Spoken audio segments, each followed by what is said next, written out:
Dear students, so today we are going to read this lesson bed number 29 from class 10th English literature book. So this is the first lesson now. पहले lesson 1 था The Wine on a House, वो जो lesson है उसको struck off कर दिया गया है, हटा दिया गया है syllabus में से. So अभी ये जो lesson है पहले 2 था, अब lesson 1 बन गया. So bed number 29. So it is a very interesting story written by Tariq Rahman. Tariq Rahman Pakistani writer है. तो उनके द्वारा लिखी गई कहानी है, काफ़ी इंटरेस्टिंग है. और पहले इसकी इंट्रोडक्शन पढ़ लेते हैं, उससे हमें आइडिया लग जाएगा कि ये जो लेसन है. So let's see. A man, एक आदमी, हुज हॉबी वाज पेंटिंग, जिसकी जो हॉबी थी पेंटिंग थी, मेट विद एन एक्सीडेंट, उसका एक्सीडेंट हो गया एंड लॉस्ट हिज आईसाइट, वो अपनी आँखों की रोशनी गवा बैठा, अंधा हो गया वो. While he was in hospital, जब वो हॉस्पिटल में था, नईम हिज वार्डमेट, जो उसका वार्डमेट था, उसी के वार्ड में जो दूसरा पेशेंट था उसके साथ वाला, नईम जिसका नाम था, एनकरेज्ड हिम, उसने उसको एनकरेज किया, प्रोत्साहित किया टू पेंट अगेन, कि वो दोबारा पेंटिंग करनी शुरू कर दे. नईम डिस्क्राइब डिफरेंट सीन्स, और नईम ने अलग अलग सीन्स डिस्क्राइब किए, एंड ही पेंटेड देम, और उसने उनको पेंट किया. वो डिस्क्राइब कर रहा था, व्याख्या कर रहा था, सीन बोल के बता रहा था, और वो उसको सुन के पेंटिंग कर रहा था. हालांकि वो आँखों की रोशनी चली गई थी, अंधा हो चुका था वो. Naeem left hospital before the author got his I set back, और नईम जो था वो हॉस्पिटल छोड़ के जा चुका था इससे पहले कि लेखक की आंखों की रोशनी वापस आए. हु वाज नईम, नईम कौन था, and why did he leave the hospital, और वो हॉस्पिटल छोड़ के क्यों चला गया. इन सवालों के जवाब हमें मिलेंगे. तो ये इसकी इंट्रोडक्शन है. So let's read the lesson then. Brakes shrieked, वो कहता ब्रेक्स श्रीक मतलब चीखना, ब्रेक को, ब्रेक्स के चीखने की आवाज़ सुनाई दी. एकदम से गाड़ी के ब्रेक लगे जोर से. समथिंग स्ट्रक, कोई चीज़ आके टकराई. समवन क्राइड, कोई चिल्लाया. And there was darkness spreading all around me, और मेरे आसपास डार्कनेस, अंधेरा जो था वो बिखर गया, अंधेरा फैल गया मेरे आसपास. Pain leaped in my whole body, मेरे सारे शरीर में पेन जंप करने लगी, दर्द उठने लगा मेरे पूरे शरीर में. And A gentle voice said, और एक जेंटल वॉइस ने, एक नरम आवाज़ ने, प्यार भरी कोमल आवाज़ ने कहा, प्लीज़ डोंट मूव सर, कि सर प्लीज़ हिलो ना. इट माइट बी डेंजरस, ये डेंजरस हो सकता है, ख़तरनाक हो सकता है यदि आप हिले तो. आई ट्राई टू अंडरस्टैंड, मैंने समझने की कोशिश की, व्हाट हैड हैपेंड, कि क्या हुआ है. आई रिकॉल्ड, मैंने याद किया, the pre dawn glow, pre dawn, dawn means morning, pre dawn मतलब अर्ली मॉर्निंग, मॉर्निंग से पहले का समय, सूरज से निकलने से थोड़ा पहले का समय. सो जो प्री डॉन ग्लो, चमक होती है सुबह सुबह, अर्ली मॉर्निंग की. ट्रीज़ एंड फ्लावर्स, जो पेड़ हैं और फूल हैं. द ड्यू बेदर्ड ग्रास, और ओस से नहाया हुआ घास. All waiting for the sunrise, सारी प्रकृति सनराइज़ का जैसे इंतज़ार कर रही हो, सूरज के निकलने का इंतज़ार कर रही हो. I had imprisoned this all on the canvas, और ये मैंने सारी चीज़ों को इम्प्रिजन किया हुआ था, कैद किया हुआ था इस सीन को, खूबसूरत सुबह के सीन को, ऑन द कैनवस, कैनवस के ऊपर, ड्राइंग बोर्ड के ऊपर. माई मास्टरपीस, जो कि मेरा मास्टरपीस था, सर्वोत्तम कलाकृति थी, सबसे अच्छी मेरी पेंटिंग थी. द जॉय ऑफ लाइफ, ज़िंदगी का जॉय, ज़िंदगी का आनंद. सो आई नेम्ड इट लाइफ, मैंने इस पेंटिंग का नाम भी लाइफ ही रखा था, ज़िंदगी रखा था. देन आई रिमेंबर्ड, और फिर मुझे याद आया, द बिज़ी स्ट्रीट सीन, और वो जो स्ट्रीट सीन था, सड़क का जो बिज़ी स्ट्रीट थी, बहुत भीड़ भाड़ वाला सीन, जो वो मुझे याद आया. The roar of traffic, traffic की गर्जना, जोर से ट्रैफिक की आवाज़ें. The car and the crash, और जो कार क्रैश हो गई, एक्सीडेंट हो गया, वो सारा सीन याद आया. My hand touch the bandages on my eyes, और मेरे हाथ ने मेरी आँखों के ऊपर बंधी पट्टियों को छुआ. नो गॉड, आई मोन्ड, और मैंने मौन किया. टू क्राई विद पेन, दर्द से कराहते हुए मैं बोला, नहीं भगवान, नॉट दिस, ऐसा नहीं होना चाहिए. सो फर्स्ट पैराग्राफ में डिस्क्राइब किया, राइटर का एक्सीडेंट हो गया, और राइटर पेंटर थे, और वो याद कर रहे थे कि कैसे उसके बाद जब एक्सीडेंट हुआ तो दिमाग में क्या चल रहा है. पहले वो सोच रहे थे कि उस सीन के बारे में, अर्ली मॉर्निंग सीन के बारे में जो उन्होंने पेंट किया था, और फिर एकदम से ध्यान उनका करंट सिचुएशन पे गया, जो अभी जो इंसिडेंट हुआ था, जो एक्सीडेंट हुआ था, उसके बारे में एकदम से जब उन्होंने सोचा, उनको एकदम पता चला कि मैं कहाँ पे हूँ। एक्सीडेंट के बाद आंखों पे पट्टी बंधी पाई और वो चीख उठे कि हे परमात्मा, हे भगवान, ऐसा ना नहीं होना चाहिए मेरे साथ। सो ये फर्स्ट पैराग्राफ में डिस्क्राइब किया गया है।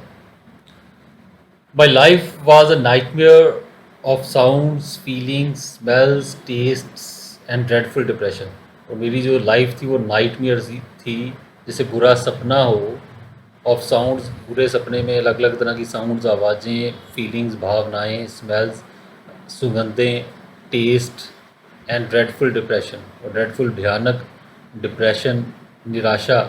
तो ये सारी फीलिंग्स उनके अंदर आ गई। एक तरह से उनकी ज़िंदगी बुरे सपने की तरह बन गई। ठीक है, जो भी उस आवाज़ें सुनाई दे रही थी, जो भी महसूस कर रहे थे, जो भी टेस्ट कर पा रहे थे, मतलब देख तो कुछ नहीं पा रहे थे, सो यही चीज़ें रह गई थी। जब आई साइट नहीं है तो यही जो सेंसेस हैं, साउंड, फीलिंग, स्मेल, टेस्ट, ये वाली फीलिंग्स ही सिर्फ वो महसूस कर पा रहे थे। और ड्रेडफुल डिप्रेशन था, बहुत ज़्यादा भयानक। निराशा में वो झगड़े गए writer. It was a cage of darkness, और एक केज था, एक पिंजरा पिंजरा था डार्कनेस का, अंधेरे का। विच हेल्ड मी प्रिजनर, जिसने कि मुझे कैद करके रखा हुआ था। डार्कनेस एंड मी, अंधेरा और मैं, दैट्स ऑल, बस यही था मेरे और अंधेरे के अलावा बीच में और कुछ नहीं था। टाइम स्टूड स्टिल, टाइम एक जगह जैसे रुक गया। The sun rose no more for me, अब सूरज मेरे लिए नहीं निकलता था। द ब्लूम ऑफ फ्लावर्स, फूलों का खिलना। द स्ट्रीम्स, नदियों का बहना। एंड द क्लियर स्काई, और साफ खुला आसमान, वर जस्ट मेमोरी, सिर्फ वो यादें बन के रह गई थी। तो ये सारे सीन्स अब वो देख तो नहीं पा रहे थे, आंखों की रोशनी चली गई थी एक्सीडेंट में। Life seemed to be dying with me, ऐसा लग रहा था ज़िंदगी जैसे मेरे साथ मर रही है। आवर आफ्टर आवर, और घंटे दर घंटे, I would lie on the bed, मैं बेड पे लेटा रहता था। As if staring at the ceiling, जैसे कि मैं छत को घूर रहा हूँ। How do you do, he was my wardmate Naeem. So किसी ने कहा हाउ डू यू डू, आप कैसे हो। और ये कौन था, उनका वार्डमेट था, उनके वार्ड में रहने वाला जो दूसरा पेशेंट था उनके साथ वाला, नईम उसका नाम था। Who was known as number 29, जिसको कि नंबर 29 के नाम से जाना जाता था उसको।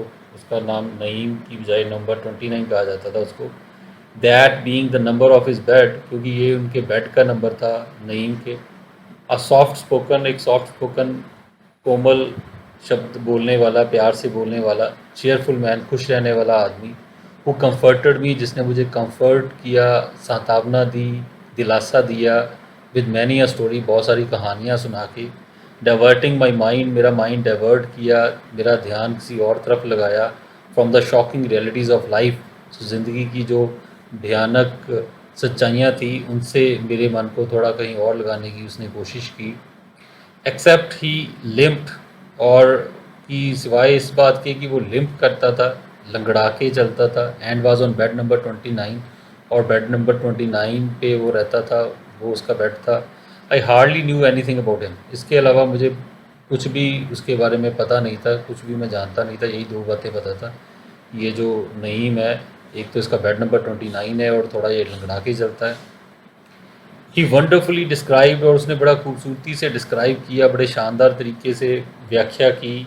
द बर्ड्स हॉपिंग, और कैसे जो पंछी है वो उछल रहे हैं। Among smiling brightness of the morning, और जो स्माइलिंग मुस्कुराती हुई चमक है सुबह की। सो इस तरह से वो डिस्क्राइब करता था सीन। दैट आई इमेजिन, कि मैं इमेजिन करता था, कल्पना करता था। I could see the scene, कि मैं सीन को देख सकता हूँ, माई सेल्फ, खुद अपनी आँखों से। गो ऑन, आगे चलो, आगे बढ़ो और सुनाओ। आई वुड अर्ज, मैं उसको अर्ज करता था, उसको कहता था। When ever is voice stopped, जब भी उसकी आवाज़ रुक जाती थी। दस ही वुड माइन्यूटली डिस्क्राइब, और इस तरह फिर वो माइन्यूटली, बारीकी से डिस्क्राइब करता था, व्याख्या करता था, बताता था। द सीन, सीन के बारे में। आउटसाइड इज़ विंडोज़, उसकी खिड़कियों के बाहर जो था। द होल डे, सारा दिन वो बताता था। This gave hope to me, और ये मुझे उम्मीद देता था। सो उसकी जो दोस्ती है साथ वाले बेड पे नईम नाम का आदमी, उससे हुई। और वो नईम क्या करता था, रोज़ उनको, राइटर को सीन बताता था कि कैसे हो रहा है, चिड़ियाँ कैसी हैं, पंछी कैसे हैं, और किस तरह का मॉर्निंग, सूरज किस तरह निकला है। सो अलग अलग सीन्स डिस्क्राइब करता था वो। Listen, he said one morning, एक दिन उसने कहा, लिसन, सुनो, स्टार्ट पेंटिंग, पेंटिंग करनी शुरू कर दो। विच एज यू सेड, जैसा कि तुमने कहा था, वॉज योर हॉबी बिफोर, कि जैसा तुमने कहा था कि तुम्हारी हॉबी थी पहले, अंधे होने से पहले तुम्हारी हॉबी थी पेंटिंग करना, तो नईम ने कहा आप फिर से पेंटिंग करनी शुरू कर दो। आई लैश्ड आउट एट हिम, मैंने उसको लैश्ड आउट, बहुत बुरा भला उसको कहा, बहुत उससे गुस्से से बात की। आई शाउटेड, मैं चिल्लाया।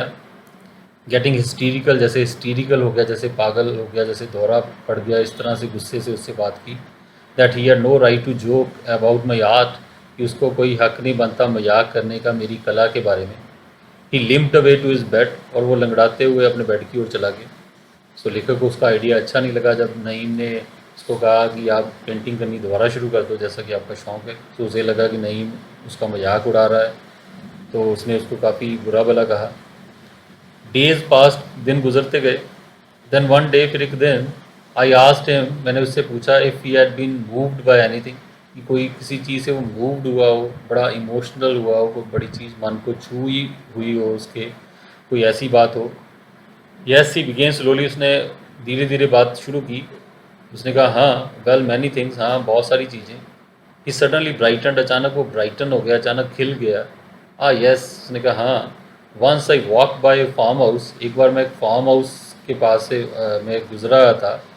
ओन गोल्डन अक्टूबर, और गोल्डन अक्टूबर था, सुनहरा अक्टूबर का मंथ था, अक्टूबर इवनिंग, अक्टूबर के मंथ की शाम थी। एंड आई सा ए हे स्टैक, और मैंने एक हे स्टैक देखा, सो चारे का ढेर, जैसे तूड़ी वगैरह का ढेर ऐसे, तो वो देखा। इट वाजन स्ट्रा, सो वो स्ट्रा नहीं था, कोई तिनके नहीं थे। इट वाज प्योर गोल्ड, वो बिल्कुल प्योर, जैसे खरा सोना होता है वैसे थे। सो हे स्टैक था, चारे का जैसे ढेर था, तूड़ी का ढेर था। तो वो, लेकिन अक्टूबर की वो कहता कि शाम थी, और इस तरह रोशनी पड़ रही थी कि जैसे सोना हो, ऐसा लग रहा था देखने में। All around the world was ablaze with colour, और पूरी जो दुनिया थी आसपास वो कलर के साथ अब्लेज, चमक रही थी, धमक रही थी, कलर्स के साथ रंगीन थी। रेड लीव्स, लाल पत्ते थे। वाइट डक्स, सफ़ेद रंग की डक्स थी, basking in the last golden rays of the sun, और बास कर रही थी, चमक रही थी जो आखिरी गोल्डन रेज थी, सुनहरी किरणें थी सूरज की, सूरज ढलने से पहले की। Setting on the blood red west, और सूरज जो था वो ब्लड रेड, जैसे खून जैसा लाल रंग होता है। सो वेस्ट दिशा में, पश्चिम दिशा में इस तरह का रंग था, और इस तरह का सीन था, सूरज ऐसे ढल रहा था। देयर आई स्टूड, और वैसे वहाँ मैं खड़ा रहा। एंड कैस्ट, और कैस्ट किया, इसे मुंह खुला रखते, आश्चर्य से देखना। तो इस तरह मैं खड़ा रहा, देखता रहा। अनएबल टू मूव, मैं हिल नहीं पा रहा था। व्हाट, क्या? आई क्राइड, मैं चिल्लाया। डिडंट यू पेंट इट, क्या तुमने इसको पेंट नहीं किया? तो उसने खूबसूरत सीन डिस्क्राइब किया, बड़ा सुंदर। तो उसने कहा क्या तुमने इतने सुंदर सीन को देखा और तुमने उसको पेंट नहीं किया? There was an uneasy silence, और एक अनईजी साइलेंस सी थी, एक बेचैनी सी भरी चुप्पी सी थी। विच एम्बेरस्ड मी, जिसने कि मुझे एम्बेरस किया, थोड़ा शर्मिंदा कर दिया। For having asked such a question, कि मैंने इस तरह का सवाल पूछा। आफ्टर ऑल, आखिरकार, आई थॉट, मैंने सोचा, everyone is not an artist, हर कोई तो आर्टिस्ट नहीं है, हर कोई तो कलाकार नहीं है। तो राइटर ने पहले तो उससे पूछ लिया कि अच्छा तुमने इतना अच्छा सीन पेंट नहीं किया, और फिर उसने सोचा अच्छा सारे तो आर्टिस्ट नहीं हो सकते, ये कोई कलाकार तो नहीं होगा। I mean I would have painted it. So उसने फिर अपनी बात को थोड़ा ठीक किया, उसने कहा कि मेरा मतलब ये है कि मैंने ज़रूर पेंट करना था, मैंने ज़रूर ऐसा सीन यदि मैं देखता तो मैं तस्वीर बनाता। आई सेड हरीडली, और मैंने तेज़ी से, जल्दी से ये बात कही। वाई डोंट यू पेंट, तुम क्यों नहीं पेंट करते हो? It is in my mind, और ये चीज़ मेरे माइंड में है। And I know you can paint, और मैं जानता हूँ कि तुम पेंट कर सकते हो। सो उसने, नईम ने कहा कि तुम क्यों नहीं करते पेंट, ये जो मैंने सीन तुम्हें बताया तुम खुद पेंट कर लो। तो it is in my mind, मेरे माइंड में है, और मैं जानता हूँ कि तुम पेंट कर सकते हो। डू प्लीज़ से यस, प्लीज़ मुझे यस कहो। ही प्लीडेड, उसने प्लीड किया, विनती की। एंड बिफोर आई न्यू, इससे पहले कि मैं समझ पाता व्हाट आई डिड, कि मैंने क्या किया है, आई सेड यस। सो मैं उसको यस कह बैठा, मैंने उसको हाँ कर दिया। सो पहली बार तो बड़ा गुस्से हुआ था राइटर जब नईम ने कहा था, सजेस्ट किया था कि आप पेंटिंग करो, और लेकिन अब जब दूसरी बार उसने कहा तो राइटर को हाँ करनी पड़ी। My life took a new turn, मेरी ज़िंदगी ने एक नया मोड़ ले लिया। He had provided everything needed for painting, उसने हर चीज़ मुझे प्रोवाइड की जो पेंटिंग के लिए चाहिए थी। And when the hospital attendants cried out in surprise, अब जब हॉस्पिटल के जो अटेंडेंट्स थे, जो नर्सेज थी, जो वार्ड बॉयज़ वगैरह थे, जब वो चिल्लाए हैरान होके as they entered the room, जब वो कमरे में दाखिल हुए, ही मेड देम क्वाइट, और उसने उनको चुप करा दिया। जब उन्होंने देखा ये इतना पेंटिंग का सारा सामान वगैरह कहाँ से आ गया, तो नईम लेके आया सारा पेंटिंग का सामान राइटर के लिए, ताकि वो पेंट कर सके। हालांकि उसकी आंखों की रोशनी नहीं थी, वो अंधा हो चुका था राइटर, फिर भी तो उसको इनक्रेज किया उसने। और देन द मिरेकल स्टार्टेड, और फिर ये मिरेकल, चमत्कार शुरू हो गया। विद ईगर, उत्सुक, बट ऑलमोस्ट ट्रैम्बलिंग फिंगर, और लेकिन ट्रैम्बलिंग, लगभग कांपती हुई उंगली से, I started drawing a scene, मैंने एक सीन डिस्क्राइब ड्रा करना शुरू किया, एक सीनरी बनानी शुरू की। आई एडवांस एडमायर्ड, जिसको मैंने एक बार एडमायर किया था, बड़ा पसंद किया था। आई लेबर्ड ऑन एंड ऑन, और मैं मेहनत करता रहा, स्केचिंग द सीन, सीन को बनाता रहा from the canvas of my memory, अपनी मेमोरी के, अपनी याददाश्त के कैनवस से, ड्राइंग बोर्ड से। सो मन में जो छपी हुई थी जो एक इमेज, उसको याद कर करके बनाता रहा ऑन द पेपर, कागज़ के ऊपर। To absorb to think of my blindness, और मैं इतना एब्जॉर्ब हो गया उसमें, घुल मिल गया, इतना डूब गया उसमें कि अपनी ब्लाइंडनेस का याद भी नहीं रहा कि मैं अंधा हूँ, ये याद भी नहीं रहा। आई फिनिश्ड द सीन, मैंने सीन को ख़त्म किया। And in A shaky voice called for Naeem, और एक कांपती हुई आवाज़ से नईम को बुलाया। ही बाउंडेड टू माई बेड, वो मेरे बेड के पास आया। For a while I heard nothing, पहले तो मुझे कुछ देर के लिए कुछ भी नहीं सुना, कुछ भी नहीं बोला। माई हार्ट सैंक, मेरा दिल धस गया, मेरा दिल जैसे डूबने लगा। आई मस्ट हैव बंगल्ड इट, सो मैंने इसको ज़रूर ख़राब कर दिया होगा, आई थॉट, मैंने सोचा। Then his voice broke the silence, फिर लेकिन उसकी आवाज़ ने साइलेंस को ब्रेक किया, चुप्पी को तोड़ा। इट्स मार्वलस, ये बड़ा शानदार है। इट्स अनबिलीवेबल, ये या इस पे यकीन नहीं किया जा सकता। यू आर ए जीनियस, तुम एक जीनियस हो, बहुत इंटेलिजेंट हो। मैन अ जीनियस, तुम एक जीनियस हो। Who would say you are blind, कौन कह सकता है कि तुम अंधे हो। आई फेल्ट रिलैक्सड, उसकी बातें सुन के, उसकी इतनी तारीफ सुन के मैं रिलैक्सड महसूस हुआ, मुझे आराम महसूस हुआ। एंड आई सेड, मैंने कहा, रियली, सचमुच। आई कुड नेवर बिलीव, मैं कभी यकीन ही नहीं कर सकता था इस बात पे। Had it not happened with my self, यदि खुद मेरे साथ ऐसी घटना ना होती। राइटर कहता है कि तुम तो मुझे बता रहे हो, मेरे साथ ये घटना हुई है कि अंधा होके भी मैं ऐसी पेंटिंग कर पाया, तो यदि मेरे साथ ना होती, किसी और की कहानी में सुनता, तो मुझे यकीन ही ना आता इस बात पे। एवरी मॉर्निंग आफ्टर ब्रेकफास्ट, और ब्रेकफास्ट के बाद हर रोज़ सुबह, Naeem would come to my bed, Naeem मेरे बेड के पास आता था। इन ए ड्रीमी वॉइस, और एक जैसे सपने वाली आवाज़ में, कि वो डिस्क्राइब ए सीन, वो कोई सीन डिस्क्राइब करता था, व्याख्या करता था कोई सीनरी की। Which I would work from dawn to dusk, और फिर मैं उसके ऊपर काम करता था, जो सीन वो बताता था उसको ड्रा करता था। डॉन, मॉर्निंग से डस्क, इवनिंग तक, सुबह से शाम तक। As if the day would never end, जैसे कि दिन कभी ख़त्म ही नहीं होगा। वन कैनवस फिनिश्ड, एक कैनवस ख़त्म होता था, एक ड्राइंग बोर्ड ख़त्म होता था। एंड अनदर स्टार्टेड, दूसरा शुरू हो जाता था। इट वॉज़ वंडरफुल, ये बड़ा शानदार था। Naeem would make me draw all the magic dreamland scenery, so Naeem मेरे से हर तरह की, इस तरह की जादुई ड्रीमलैंड, सपनों की दुनिया वाली सीनरी ड्रा करवाता था, ऐसे सीन बताता था। Losing my self in is world of colours, और उसकी रंग भरी दुनिया में खुद को गवा के, फॉरगेटिंग माई ब्लाइंडनेस, अपनी अंधेपन को बुलाते हुए, I created on paper all he set, मैं कागज़ के ऊपर वो सब बनाता गया जो वो कहता गया। तो वो बड़े खूबसूरत खूबसूरत सीन डिस्क्राइब करता रहता था, और लेखक उसकी सुनते हुए उसको ड्रा करता रहता था। ही ऑलवेज प्रेज्ड मी, वो हमेशा मेरी तारीफ़ करता था। And I became more and more convinced of my genius, और मैं और ज़्यादा से ज़्यादा कन्विंस्ड होता गया, यकीन होता गया मुझे अपने जीनियस पे, अपनी इंटेलिजेंस के ऊपर, अपनी कला के ऊपर विश्वास मेरा बढ़ता गया। He would himself mix the colours, वो खुद कलर्स को मिक्स करता था आपस में। एंड सुजेस्ट ए फेंट शेड हेयर, और वो सुजेस्ट करता था, सलाह देता था कि यहाँ थोड़ा फेंट, हल्का रंग थोड़ा भरो। ये डार्क लाइन देयर, यहाँ पे थोड़ी सी डार्क लाइन जो है वो ड्रा करो। तो इस तरह बताता था, यहाँ पे हल्का रंग चाहिए, यहाँ पे गहरा रंग चाहिए। इट वॉज देन, और ये फिर तब की बात है, that the doctors operated upon me again, doctors ने फिर मेरा ऑपरेशन किया दोबारा। Naeem had taken over the work, Naeem ने अब ये काम ले लिया था, ये जिम्मेदारी ले ली थी काम की, ऑफ रीडिंग टू मी, कि मुझे वो पढ़ के सुनाता था कहानियाँ या और चीज़ें, और describing a scene from my window, या मेरी खिड़की से खड़े होके सीन डिस्क्राइब करता था, कोई बताता था। As I was unable to move from the bed, क्योंकि मैं खुद तो बेड से अब हिल नहीं पाता था, क्योंकि राइटर का ऑपरेशन हो गया और पक्के तौर पे वो बेड पे ही थे अभी। तो इस दौरान हालांकि वो ड्रा तो नहीं कर पा रहा था राइटर, क्योंकि बेड पे ही लेटना पड़ता था। तो इस दौरान नईम उनको कोई ना कोई कुछ पढ़ के सुनाता था, कहानी वगैरह, या बाहर का सीन बताता रहता था।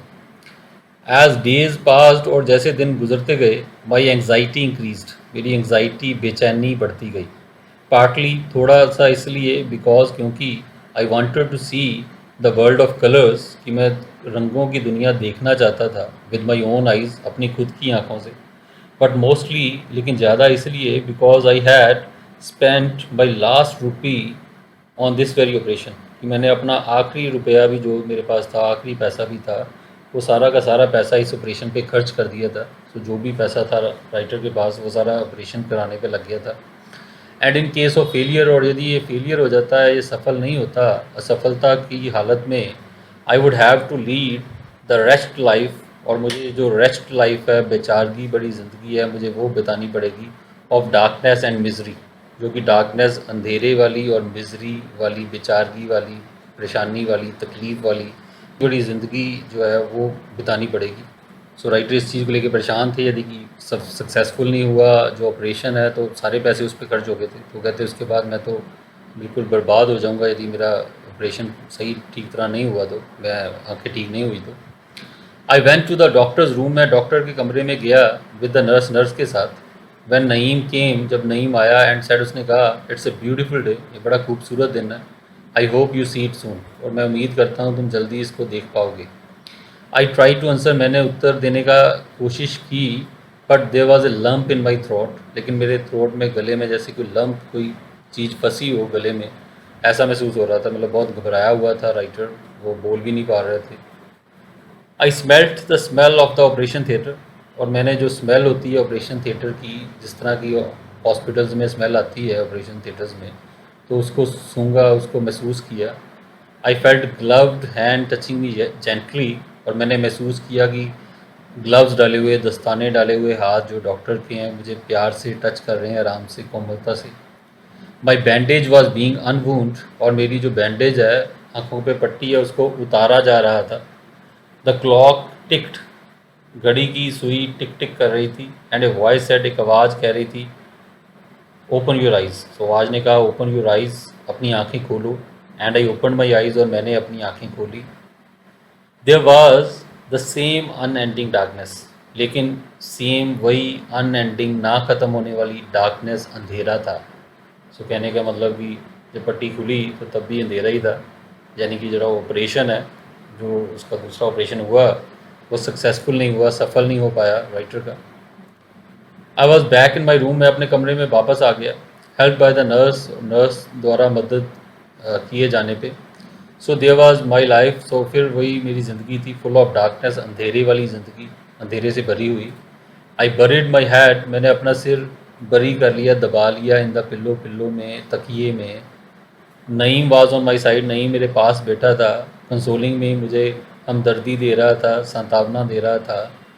I will be going soon Naeem, so मैंने उसको कहा, नईम मैं जल्दी ही यहाँ से जा रहा हूँ। I said sadly one day, एक दिन मैंने दुखी होकर उसको कहा, I have no money now, मेरे पास अब कोई पैसे नहीं है। This operation cost me all I had, इस ऑपरेशन ने सारा इसमें जो भी मेरे पास था वो सब खर्च हो गया। ही वॉज शॉक्ड, वह बड़ा शॉक्ड हुआ, बड़ा अचंभित हुआ। ओ नो, उसने कहा, नहीं, आई हैव सम मनी, मेरे पास कुछ पैसे हैं, यू कैन हैव इट, तुम वो ले सकते हो। ही सेड सॉफ्टली, उसने सॉफ्टली कहा, बड़े प्यार से कहा। आई रिप्लाइड फर्मली, मैंने मजबूती से, सख्ती से मैंने जवाब दिया, थैंक्स नईम, थैंक्स नईम, शुक्रिया। आई हैव नेवर बेग्ड, मैंने कभी भीख नहीं मांगी, नॉर विल आई, ना कभी मांगूंगा। थैंक्स ऑल द सेम, फिर भी थैंक्स तुम्हारा, ये जो तुम ऑफ़र कर रहे हो अपनी help. He try to persuade me, उसने मुझे मनाने की कोशिश की, बट आई डिडंट लिसन, लेकिन मैंने उसकी बात नहीं सुनी। वन आफ्टरनून, एक दोपहर को, Naeem came running to my bed, Naeem मेरे बेड के पास दौड़ता हुआ आया। लिसन ओल्ड फेलो, उसने कहा, सुनो बूढ़े दोस्त, तो उसने मजाक में कहा, old fellow, there is a friend of mine, मेरा एक दोस्त है, who is an art lover, जो कि एक आर्ट लवर है, कला का प्रेमी है। He wants to buy your paintings, वो तुम्हारी पेंटिंग्स खरीदना चाहता है। How can that be, they must be awful. तो उसने, राइटर ने कहा कि ऐसा कैसे हो सकता है, दे मस्ट बी ऑफुल, मेरी पेंटिंग्स तो बिल्कुल भयानक होंगी, बेकार होंगी, अच्छी नहीं होंगी। आई थॉट, मैंने सोचा, ही इज़ रिच, उसने कहा वो रिच है, अमीर है, we can strike a bargain, हम बार्गेन कर सकते हैं उससे, सौदा कर सकते हैं, ज़्यादा पैसे थोड़े मांग सकते हैं उससे। आई कंसेंटेड, मैंने स्वीकृति दे दी, मैंने हाँ कह दी। And Naeem danced round the room with joy, और नईम कमरे में आसपास नाचने लगा खुशी के साथ। नेक्स्ट डे, अगले दिन, he handed me some crisp bank notes. So अगले दिन उसने मुझे कुछ करारे बैंक के नए नए नोट्स जो थे मुझे पकड़ाए, मतलब पैसे ला के दिए। My happiness knew no bounds, मेरी खुशी का कोई ठिकाना नहीं रहा। होप सोर्ड वंस अगेन, और उम्मीद एक बार फिर जाग गई। Once again I was living for something, एक बार फिर मैं किसी चीज़ के लिए जी रहा था, किसी उम्मीद पे जी रहा था। I took to painting again, मैंने दोबारा पेंटिंग करनी शुरू कर दी। Every morning Naeem would sit by my side, हर सुबह नईम मेरे पास बैठता था। And begin his dreamy tale, और अपनी वो ड्रीमी टेल, सपनों वाली कहानी शुरू करता था। I drew on and on, और मैं बनाता जाता था। The unknown buyer appeared off and on and bought my paintings, और जो अननोन बायर था, अनजान खरीदार, वो ऑफ एंड ऑन, मतलब बीच बीच में आता रहता था और मेरी पेंटिंग्स खरीदता रहता था। Naeem described scenes of the four seasons with such feelings, और नईम ने जो सीन थे फोर सीजन्स के, वो इतने फीलिंग के साथ, इतनी भावना के साथ उसने डिस्क्राइब किए, एक्सप्लेन किए। स्पेशली द सनसेट वंस, खासकर जो सनसेट वाले थे, सूरज ढलने वाले जो सीन थे, pink, purple, white, violet and all shades of gold. तो अलग अलग तरह का जो रंग जैसा होता है आसमान का, और गोल्ड के भी सुनहरे अलग अलग शेड्स, ये सारे कलर्स वो डिस्क्राइब करता था सीन। और स्प्लैश्ड बिफोर माई माइंड्स आई, और स्प्लैश जैसे वो कलर्स बिखर जाते थे मेरी माइंड की आई के सामने, सो मन की आँखों से। तो वो जो भी बोलता था कि इस तरह के कलर्स हैं, इस तरह का सीन है, नईम डिस्क्राइब करता था, और वो जो उसकी पिक्चर है, वो जो फ़ोटो है, उसकी मन की आँखों में वो छप जाती थी राइटर के। All my paintings had been bought, मेरी सारी पेंटिंग्स खरीदी जा चुकी थी। And I found myself ready for the third operation, और मैंने अपने आप को रेडी पाया, तैयार पाया अपने तीसरे ऑपरेशन के लिए। आफ्टर द ऑपरेशन के बाद, व्हेन आई रीगेन्ड कॉन्शियसनेस, और जब मेरी कॉन्शियसनेस दोबारा मैंने प्राप्त की, होश दोबारा आया मुझे। I was told not to move और स्पीक विद एनी वन, मुझे बताया गया कि मैं किसी, ना तो हिलूँ ना ही किसी से बात करूँ। When my bandage was to be opened, जब मेरी बैंडेज खुलनी थी, पट्टी खुलनी थी, आई आस्क्ड फॉर नईम, मैंने नईम के लिए पूछा कि नईम कहाँ है, उसको बुलाओ। But the nurse said he was ill, लेकिन नर्स ने कहा वो बीमार है, एंड कुड नॉट कम, वो नहीं आ सकता। The doctor remove the bandage, doctor ने पट्टी हटाई। And when I open my eyes, जब मैंने आंखें खोली, a flash of light tore through my eyes, एक तेज चमकदार रोशनी मेरी आंखें जैसे फाड़ती हुई, आंखों में पड़ती हुई जोर से पर नज़र आई, और आई कुड सी, और मैं देख सकता था। सो ऑपरेशन कामयाब हुआ एकदम, जब आंखें खोली रोशनी एकदम उसको नज़र आई। पिछले ऑपरेशन के बाद अंधकार नज़र आया था, तो इस बार रोशनी नज़र आई, और ऑपरेशन सक्सेसफुल हुआ, और जो राइटर है वो आखिरकार देखने लगा, देख पा सकता था वो तब। They wheeled me back to my room, so wheelchair में मुझे मेरे कमरे में वापस ले गए। आई क्राइड, मैं चिल्लाया, नईम नईम, मैंने उसको आवाज़ दी, सिस्टर वेयर इज़ नईम। तो उसने नर्स को पूछा, नईम कहाँ है। The nurse face turn pale, नर्स का चेहरा पेल पड़ गया, पीला पड़ गया, फीका पड़ गया। As she handed me Naeem's letter, जब उसने नईम की चिट्ठी मुझे पकड़ाई। The goddess of art smiled on me, so उसमें लिखा था चिट्ठी में कि जो गॉडेस ऑफ आर्ट है, कला की देवी, मुझ पे मुस्कुराई। And then as quickly as she had come, और जितनी तेज़ी से वो आई थी, शी वैनिश्ड, उतनी तेज़ी से वो वैनिश भी हो गई, वो गायब भी हो गई। मैड विद ग्रीफ, और ये शब्द पढ़ के, मैड विद ग्रीफ, मैं दुख से पागल होके, I rushed to the cupboard and there lay all my paintings. So वो तेज़ी से अपनी कबर्ड की ओर, अलमारी की ओर भागा, और उसने देखा कि वहाँ पे सारी उसकी जो पेंटिंग्स हैं वो वहाँ पे पड़ी हुई हैं, मेयर मासेस ऑफ हैप्पैज़र्ड लाइंस। और मासेस ऑफ हैप्पैज़र्ड लाइंस मतलब टेढ़ी मेढ़ी बस लाइनों का गुच्छा था, बस टेढ़ी मेढ़ी बस लाइनें बनी हुई थी, विदाउट एनी कलर, उसमें कोई कलर नहीं था, कोई रंग नहीं था। द नर्स स्पोक, नर्स बोली, he was a very great man. तो नर्स बोली वो एक महान आदमी था, नईम एक महान आदमी था। विद ऑल इज़ मनी, अपने सारे पैसों से, ही बॉट दीज पेंटिंग्स, उसने ये पेंटिंग्स तुम्हारी खरीदी उसने। And moved out of the hospital, और हॉस्पिटल से वो चला गया। When he couldn't afford it, जब वो इसको अफोर्ड नहीं कर पा सकता था और हॉस्पिटल का खर्चा नहीं उठा सकता था, सारे पैसे उसने तुम्हारी पेंटिंग्स खरीदने में लगा दिए। तो हालांकि उसने नईम ने कहा कि मैं कोई ख़रीदार लेके आ रहा हूँ, वो पैसे देगा, लेकिन नईम खुद ही ख़रीदार था।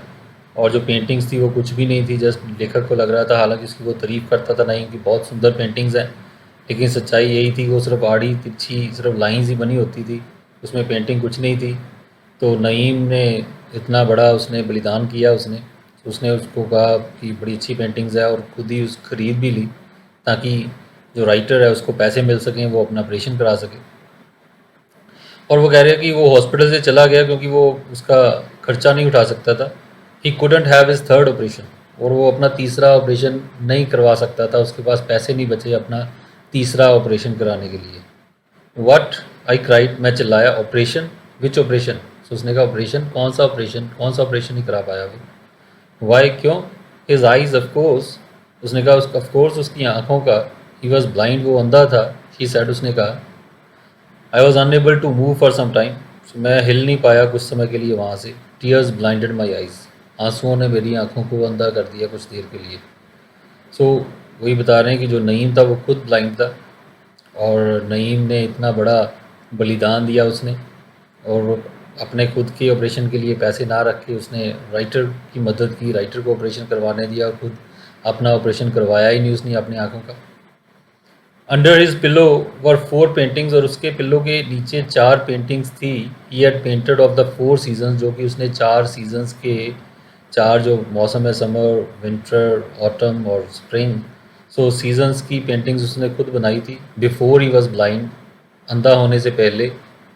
ही describe those paintings to me, और वही पेंटिंग्स वो मुझे डिस्क्राइब करता था जो उसने खुद बनाई थी। वो एक खुद कलाकार था, खुद पेंटर था, और अंधा होने से पहले बहुत खूबसूरत पेंटिंग्स बनाता था नईम।